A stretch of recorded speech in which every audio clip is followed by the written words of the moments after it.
नमस्कार, मी आकांक्षा. MCN न्यूजच्या जालना बातमीपत्रात तुमचं स्वागत करते.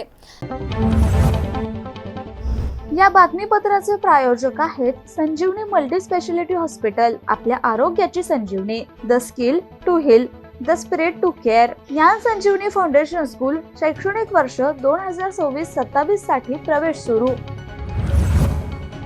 जालना शहरातील नूतन वसाहत जिल्हा सामान्य रुग्णालय घाटी रोड परिसरात उघड्यावर सुरू असलेल्या मांस विक्रीमुळे निर्माण झालेल्या अस्वच्छतेवर महापालिकेने आज मोठी कारवाई केली आहे.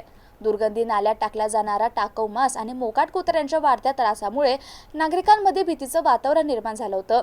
याची गंभीर दखल घेत महानगरपालिकेच्या पथकानं संयुक्त मोहीम राबवत नियमभंग करणाऱ्या विक्रेत्यांवर कारवाई केली आहे.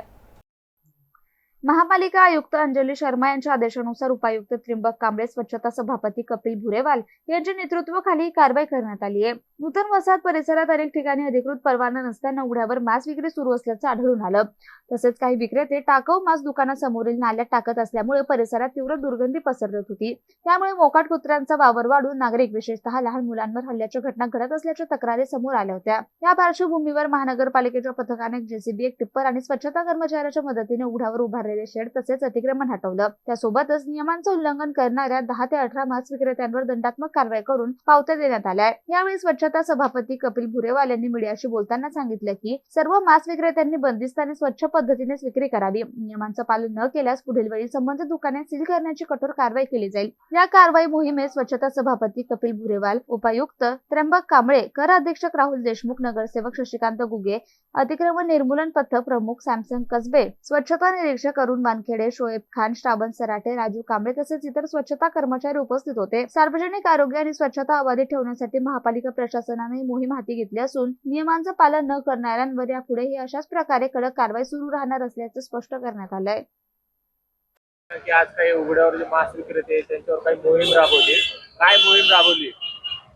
आज महानगरपालिकेच्या वतीने माझे मित्र शशिकांत घुगे, नगरसेवक, आज पूर्ण टीम स्वच्छता और अतिक्रमणचे जे आपले कांबळे साहेब, उपायुक्त साहेब और सर्व टीम जे मोकाट कुत्रे जानवरे जे जास्त झालेले आहे, जसं की पूर्ण शहरामध्येच की लहान लेकरं बाळं त्यांना कुत्रे चावत असते, जीवाची हानी होऊ लागली.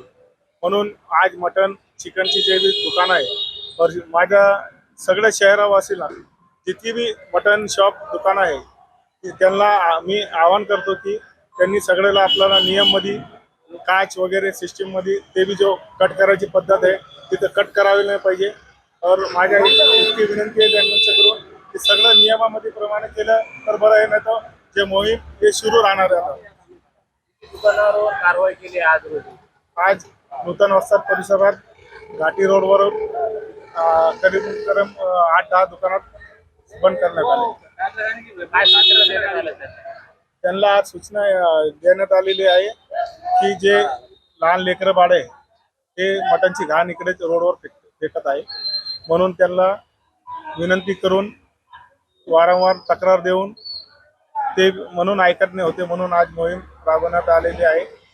और आमचे SI लोक बी सोबत आहे. सगळे माझे मित्र नगरसेवक शशिकांत घुगे यांच्या प्रभागात आज मोहीम राबवण्यात आलेली आहे. जालना जिल्ह्यातील पूर्णवादी बँकेच्या शाखेत मोठ्या आर्थिक घोटाळ्याचा पर्दाफाश झालाय. बनावट कागदपत्रांच्या आधारे कोट्यवधींचं कर्ज मंजूर करून बँकेची फसवणूक केल्याचा गंभीर आरोप समोर आलाय. या प्रकरणात शाखा व्यवस्थापकासह वेअरहाऊस चालकाचा सहभाग असल्याची माहिती देखील समोर आली आहे. जालना येथील पूर्णवादी बँकेच्या शाखेत सुमारे 8,12,93,000 रुपयांचा घोटाळा उघडकीस आला आहे. या प्रकरणात शाखा व्यवस्थापक शिरीष देवळे आणि वेअरहाऊस चालक राजन कुरंगाळ यांनी संगनमत करून ही फसवणूक केल्याचा आरोप आहे.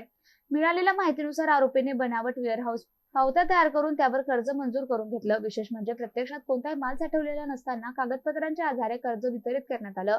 या प्रकरणाची तक्रार बँकेचे मुख्य कार्यकारी अधिकारी राजेश मधुकरराव कुलकर्णी यांनी दिली असून त्यानंतर जालना पोलीस ठाण्यात गुन्हा दाखल करण्यात आलाय.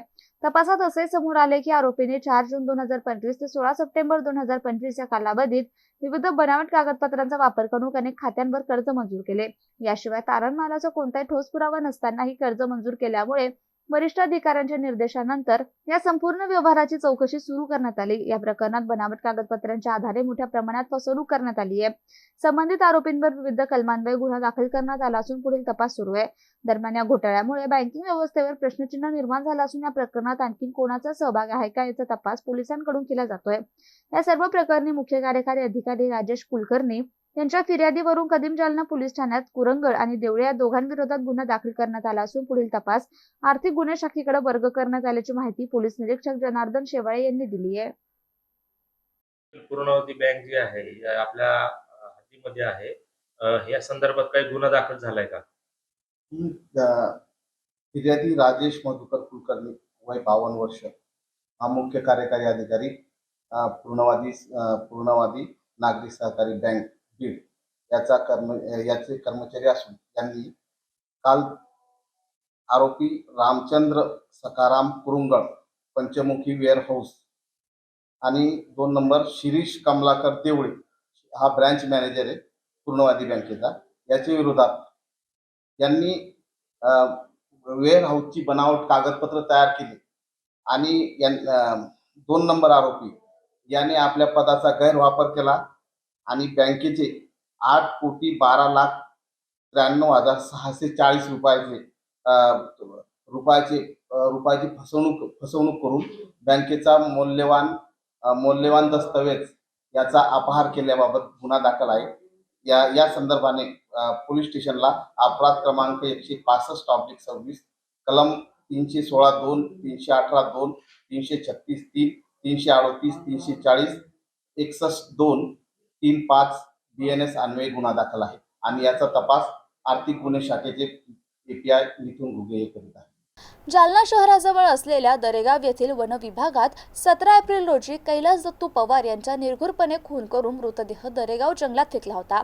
या प्रकरणात तालुका पोलिसांनी एका आरोपीला अटक केली असून उर्वरित फरार आरोपींना तात्काळ अटक करावी या मागणीसाठी कैकाडी समाजाच्या शिष्टमंडळानं पोलीस अधीक्षक अजयकुमार बन्सल यांची भेट घेतली आहे। जालना शहरात घडलेल्या कैलास दत्तू पवार यांच्या निर्घृण हत्येमुळे संपूर्ण समाजात संतापाची लाट उसळली आहे। 17 एप्रिल रोजी कैलास पवार यांची हत्या करून त्यांचा मृतदेह दरेगाव वन विभागाच्या परिसरात टाकून दिल्याची धक्कादायक घटना समोर आली होती।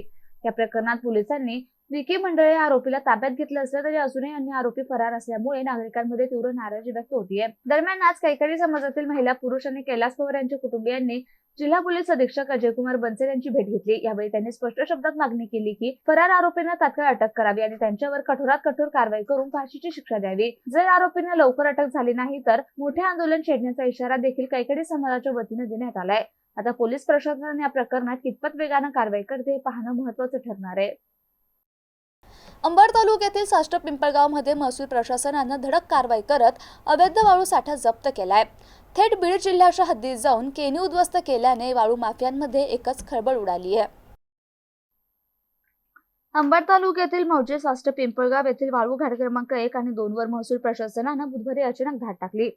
उपविभागीय दंडाधिकारी उमाकांत पारधी आणि तहसीलदार विजय चव्हाण यांच्या नेतृत्वाखाली मोठी कारवाई करण्यात आली। घाट क्रमांक 2 वर तपासणी करताना तब्बल 29 ते 30 डंपर वाहने उभी असल्याचं आढळलं। मजुरांच्या मदतीने वाळू भरण्याचं काम सुरू होतं, मात्र वीज आणि नेटवर्क बंद असल्यामुळे ETP जनरेशन थांबले असल्याचं समोर आलंय। काही वाहनांवर नंबर प्लेटच नव्हती तर घाटाकडे जाणारे 3 वेगवेगळे रस्ते सुरू असल्याचे निदर्शनास आलंय। प्रशासनाने तात्काळ आदेश देत हे रस्ते बंद करण्यास सांगितलं आणि फक्त एकच अधिकृत मार्ग वापरण्याचे निर्देश दिले। नंबर प्लेट नसलेल्या वाहनांना वाळू न भरणे, मशीनद्वारे उत्खनन बंद करणे आणि वाळू उपसा फक्त सूर्योदय ते सूर्यास्त या वेळेतच असे सक्त आदेश प्रशासनानं दिलं। यानंतर घाट क्रमांक 1 ची पाहणी करण्यात आली। ETS अहवाल नसल्यामुळे घाट बंद असल्याचं स्पष्ट झालं, मात्र परिसरात 30 ते 35 ब्रास वाळूचा साठा आढळला। हा साठा प्रशासनानं तात्काळ जप्त केला। नदी पलीकडे बीड जिल्ह्यातील पिंपळगाव येथे सुरू असलेल्या अवैध वाळू उपशावरही प्रशासनानं थेट धडक दिली। पाण्यातून वाळू ओढणाऱ्या 10 ते 13 केनीचे दोर कापण्यात आले, त्यापैकी 7 केनी आणि साहित्य जप्त करून नष्ट करण्यात आले। या कारवाईनंतर घाटधारकांना कडक सूचना देण्यात आल्या। अवैध उत्खनन दिसताच तात्काळ माहिती द्यावी असे आदेश देण्यात आले। अचानक झालेल्या धडक कारवाईमुळे अवैध वाळू माफियांमध्ये खळबळ उडाली आहे, तर ग्रामस्थांनी प्रशासनाच्या या कारवाईचं स्वागत केलंय। जालना शहरातील दुःखीनगर भागात अर्शद कुरेशी या तरुणावर अज्ञातांनी जीवघेणा हल्ला केला। या हल्ल्यानंतर पोलिसांना माहिती मिळताच पोलिसांनी अर्शद कुरेशीला जालन्यातील नवजीवन हॉस्पिटलमध्ये उपचारासाठी दाखल केलंय। जालना शहरातील दुःखीनगर परिसरात अर्शद कुरेशी यांच्यावर अज्ञात व्यक्तींनी जीवघेणा हल्ला केल्याची घटना घडली आहे। या हल्ल्यात अर्शद कुरेशी गंभीर जखमी झाला असून त्याला तातडीनं नवजीवन हॉस्पिटलमध्ये उपचारासाठी दाखल करण्यात आले। या प्रकरणी सहाय्यक पोलीस निरीक्षक आरती जाधव यांनी माहिती देताना सांगितलं की जखमी अर्शद कुरेशी याच्यावर सध्या उपचार सुरू असून तो शुद्धीवर आल्यानंतर त्याचा जबाब नोंदवून पुढील कायदेशीर कारवाई केली जाईल। दरम्यान या घटनेनंतर दुःखीनगर तसेच रुग्णालय परिसरात सध्या शांतता असून पोलीस प्रशासनाकडून परिस्थितीवर लक्ष ठेवण्यात येत आहे। हल्ल्याचं नेमकं कारण अद्याप समोर आलं नसून पोलीस पुढील तपास करतायत। दुःखीनगर परिसरात अर्शद कुरेशी नावाचा एक मुलगा आहे, 22 वर्ष वय आहे। त्याच्यावर काही अज्ञातांनी हल्ला केल्याची माहिती कदीम जालना पोलिसांना प्राप्त झाली। माहिती मिळताच पोलीस पथक तात्काळ घटनास्थळी हजर झाले आणि जखमीला नातेवाईकांच्या मदतीने नवजीवन हॉस्पिटल येथे उपचारकामी दाखल करण्यात आलेले आहे। जखमीवर उपचार सध्या सुरू आहेत। तो शुद्धीत येताच त्याचा योग्य तो जबाब नोंद करून गुन्हा दाखल करण्यात येईल। सध्या परिसरात शांतता आहे। दुःखीनगर परिसरात बंदोबस्त तैनात आहे आणि शांतता आहे। तसेच नवजीवन हॉस्पिटल परिसरात सुद्धा शांतता आहे। जखमीची प्रकृती सध्या अस्थिर आहे असं डॉक्टरांनी सांगितलेलं आहे, परंतु तो शुद्धीत येताच त्याचा जबाब नोंद करून गुन्हा दाखल करण्यात येईल किंवा त्याच्या भावाचे किंवा घरच्यांचे जबाब नोंदवून आपण संबंधितांवर योग्य ते कलमानुसार गुन्हा दाखल करू। अद्याप गुन्हा दाखल नाहीये, त्यामुळे आरोपी अटक नाहीये। आपल्याकडे तक्रार प्राप्त होताच आपण आणि तसंच पथकही रवाना झालेलं आहे आरोपींची शोधकामी। गुन्हा दाखल करण्याची प्रक्रिया आता सुरू करीत आहोत। जखमीला कमरेच्या खालच्या बाजूला दुखापत झालेली आहे आणि डोक्याला सुद्धा दुखापत आहे। जालना शहरातील नागरिकांच्या सुरक्षिततेसाठी शहरात सीसीटीव्ही कॅमेरे बसवण्यात आलेत। त्याचा ॲक्सेस कंट्रोल रूमला आहे। मात्र पोलीस ठाण्यात गुन्हा दाखल करायला गेलेल्या नागरिकांना तासनतास ताटकळत ठेवलं जातंय। त्यामुळे पोलीस ठाण्यातच सीसीटीव्ही बसवून त्याचा ॲक्सेस वरिष्ठ पोलीस अधिकाऱ्यांना द्यावा अशी मागणी प्रभाग क्रमांक 14च्या नगरसेविका ॲडव्होकेट रीमा खरात काळे यांनी केली आहे। पाहूयात। कारण त्यांनी जे आता सांगितलं आपल्याला की कंट्रोल रूमला तुम्ही जा आणि कंट्रोल रूमला बघा की आम्ही 200 सीसीटीव्ही कॅमेरे लावलेले आहेत आणि हे सीसीटीव्ही कॅमेरे म्हणजे पूर्ण प्रभागामध्ये पूर्ण शहरामध्ये आहेत आणि ते कंट्रोल रूममध्ये बघून ते स्क्रीनवर बघत असतात। पण फॅक्ट अशी आहे की पूर्ण शहरातले सीसीटीव्ही कॅमेऱ्याचं फुटेज तिथं कंट्रोल रूममध्ये बघण्यापेक्षा गरज याची आहे की जे काही पोलीस स्टेशनमध्ये आहेत ह्या पोलीस स्टेशनमध्ये सीसीटीव्ही फुटेज लावण्याची जास्त गरज आहे आणि पोलीस स्टेशनमध्ये जे सीसीटीव्ही कॅमेरे आहेत ते यांनी बघण्याची गरज आहे की किती लोक न्याय मागण्यासाठी पोलीस स्टेशनला जातात आणि दिवसभर तिथं बसून राहतात। तर हे जास्त आवश्यक आहे की पोलीस स्टेशनवर कंट्रोल असणं आवश्यक आहे। आपण सगळे कलिग आहोत, सगळे बहीण भाऊ आहोत आणि आपला सगळ्याचा पर्पज असा आहे की खरोखर आपलं जालना शहर शांत असलं पाहिजे। मी बरं बोलत नाही, मी खरं बोलते आणि खूप म्हणजे अक्षरशः जालन्यामध्ये मी SP साहेबांची बिलकुल तारीफ करणार नाही, कारण SP साहेब आल्यापासून इथं अतिशय गच्चाळ वातावरण झालेलं आहे। अतिशय नशीलं वातावरण झालेलं आहे। अक्षरशः खुणं होत आहेत दिवसा डवळ्यात आणि अतिशय खुनी वातावरण झालेले आहे आणि ह्या सगळ्या गोष्टी जे काही ते सजेशन देतात, जे काही स्क्रीन वगैरे लावतात, ह्या गोष्टीला काही अर्थ नाही। फांद्या छाटण्याचा अर्थ नसतो, मुळावर घाव घालायचा असतो आणि मुळावर जर घाव घालण्याचा असेल तर आवश्यक आहे नशाबंदी करणं। कारण पोक्सो जो आहे, जे स्त्रियावर अन्याय होतात, जे लेकरावर अन्याय होतात, जे काही खून होतात, ह्या सगळ्या गोष्टीला जबाबदार जे आहे तर ही नशा आहे आणि नशाबंदी होणं आवश्यक आहे। आणि नशाबंदी जर होणं आवश्यक असेल तर पोलिसांसाठी खरोखर नशाबंदी करणं अवघड नाही। पोलिसांनी मनावर घ्यायला प्रत्येक नगरसेवकांना वाटतं आमच्याकडे शांतता असावी, तर प्रत्येक नगरसेवकाचा डोळसपणे राहिला तर प्रत्येकांना माहिती आहे की आपल्या एरियामध्ये, आपल्या प्रभागामध्ये कुठे कुठे नशा केल्या जाते, कोण कोण बटनची नशा करतं हे मुलं उचला ना। हे यांना सापडत नाही की बाबा बटन कोण विकतं नेमकं आणि इथून वितरित कुठे केलं जातं। हे जर नशा करणारी मुलं माझ्यासारखी, मी लेडीज असेल ठीक आहे, मी ॲडव्होकेट आहे, सोशल वर्कर आहे, माझ्यासारखीला सुद्धा इझिली सापडतात ही नशा करणारे मुलं। हे मुलं जर उचलले, चांगले बदलले ना, बरोबर सांगतात की हे ह्या गोळ्या कुठून खरेदी करतात। ह्या प्रकारे नशा मुळात कुठं विकत भेटते ह्यावर कंट्रोल करा। दारू विक्री बंद कधी होईल? दारूच मिळाली नाही तर दारू सुटेल, नशेचं सामानच मिळाले नाही, यांना बटनच मिळाले नाही तर नशा सुटेल। पण नशा मुळात त्यांना बंद करायची नसते आणि एकदा नशाबंदी जर झाली तर सगळा क्राईम आपोआपच आटोक्यात येतो, पोक्सो आटोक्यात येतो, सगळ्याच गोष्टी आटोक्यात येतात। पाठीमागे मी स्वतः स्टिक ऑपरेशन केलं होतं, कारण सदर पोलीस स्टेशन स्टेशनमध्ये अतिशय, मी तुम्हाला हे ह्यासाठी सांगते की आपण डोळे झाकून कुणाची तारीफ करायची नाही, आपण अंधभक्त नाही.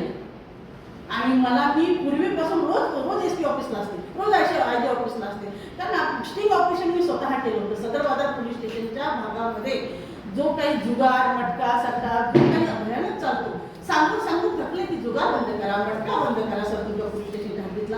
तर आपले जे पी आय आहेत सदर बाजारच्या होतच नाही, माझ्याकडे मटका वगैरे जुगार होतच नाही.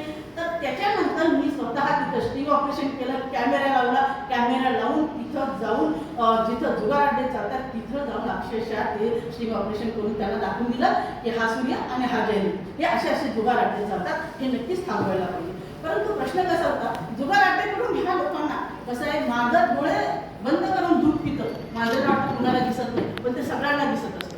पोलीस प्रशासन जे हप्ते घेतं, जे पोलीस प्रशासन हप्ते घेतं आणि जुगार अड्डे वगैरे चालवतं, ह्या सगळ्या गोष्टीमुळे होतं काय, म्हणून लोकांना खरंच प्रॉब्लेम येतो. कारण 300 रुपये रोजाने जे लोक गरीब लोक कामाला जात असतात आणि 300 रुपयापैकी 200 रुपये त्या जुगारात घालवतात. 100 रुपयामध्ये ना लेकरांचं त्यांचं औषध पाणी होत ना, त्या 100 रुपयामध्ये लेकरांना शिक्षण भेटत. त्यामुळे सर्वप्रथम जुगार अड्डे बंद होणं आवश्यक आहे, ह्या नशा बंद होणं आवश्यक आहे आणि पोलीस स्टेशनमध्ये CCTV कॅमेरे लावणं ते आवश्यक आहे. बाबा सामान्य ठिकाणी नका, सामान्य ठिकाणचं आम्ही पाहून घेतो, तुम्ही फक्त तुमचे पोलीस स्टेशन जे आहे, पोलीस स्टेशनच SP ऑफिसला सांभाळले तरी सुद्धा खूप काही कंट्रोल होऊ शकतं. आणि आता सगळ्यांच्या बोलण्यामध्ये एक सूर असा होता की बाबा तुमच्यावर विश्वास आहे, तुमचं लोक ऐकतात, आमचं लोक ऐकत नाही. म्हणजे पोलीस प्रशासन स्वतः म्हणणे करतं की तुमचं लोक ऐकत नाही, कारण तुमची वर्दी ही गाजवण्यासाठी नाही, ही म्हणजे अक्षरशः ही फक्त कमाईचं साधन बनलेली आहे. आणि हे जे पोलीस प्रशासन जे आहे अतिशय म्हणजे लोकांना विश्वास संपादन करण्यासाठी कुठेतरी कमी पडते. लोकांचा विश्वास खाकी वर्दीवर राहिलेला नाही, खाकी वर्दी गुंडागर्दी झालेली आहे. आणि म्हणून अगोदर खाकी वर्दीला सुधारणं आवश्यक आहे आणि खाकी वर्दीला सुधारण्यासाठी. आणि हे बातमीपत्र इथेच संपलं. पुन्हा भेटूया पुढील बातमीपत्रात. तोपर्यंत पाहत रहा MCN न्यूज. नमस्कार.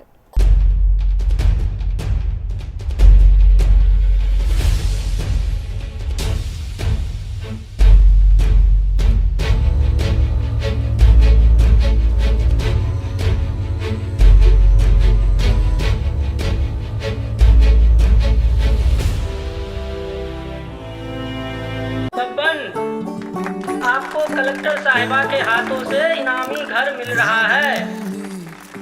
आपका घर बहुत सुंदर होगा ना? अरे नहीं बेटा, हम तो बहुत छोटे आदमी हैं। चाचू डोंट वरी, मैं बड़ी होकर आपके लिए और सबके लिए मजबूत और सुंदर घर बना के दूंगी। कालिका सरिया लाना मत भूलना। कालिका TMT सरिया कंक्रीट से करे मजबूत जोड़ और भूकंप संग आग से लड़कर घर को दे दीर्घायु। कालिका सरिया मैं भूली नहीं। बेटिया आप कलेक्टर। कालिका TMT, फैसला जो मजबूत हो। संजीवनी मल्टी स्पेशालिटी हॉस्पिटल, ऋषी पार्क, अंबर चौफुली, जालना।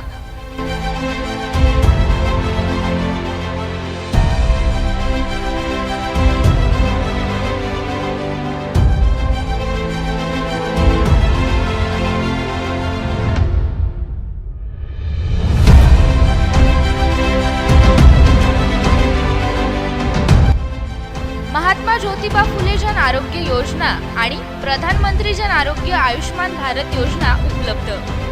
मेडिसिन विभाग, बालरोग विभाग, स्त्रीरोग विभाग, अस्थिरोग विभाग, सर्जरी विभाग, नाक कान घसा विभाग आणि पॅथॉलॉजी विभागात काम करणारी तज्ञ डॉक्टरांची टीम.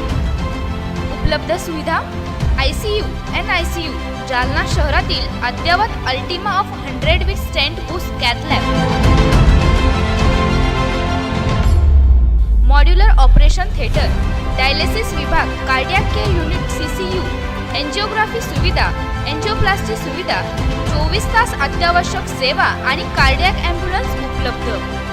महाराष्ट्र पोलीस कुटुंब आरोग्य योजनेसह सर्व आरोग्य विमा कंपन्यांचे कॅशलेस उपचार. संजीवनी मल्टी स्पेशालिटी हॉस्पिटल, आपल्या आरोग्याची संजीवनी.